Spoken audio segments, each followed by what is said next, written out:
we are excited to share that Draganfly was selected by the Massachusetts Department of Transportation Aeronautics Division for a groundbreaking medical drone delivery project. We have successfully completed the first phase of the project, which focused on the simulated delivery of medical supplies in support of home-based healthcare. Now, this demonstration project highlights the potential for drones to transform how essential medical supplies are delivered.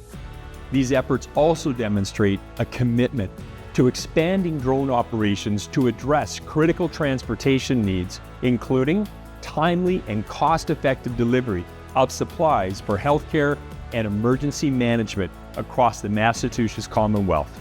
Draganfly is proud to have been selected for this innovative and important initiative. And this project, it underscores the capabilities of our drone technology in having been selected to provide fast, efficient, and cost-effective delivery solutions for home-based healthcare and emergency services.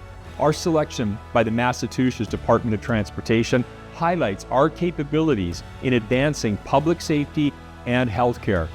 We're grateful and humbled at the opportunity to have been selected because of not just our capabilities, but also our strong reputation as the oldest commercial drone manufacturer in the world, and our dedication to creating drone solutions that save time, money, and lives.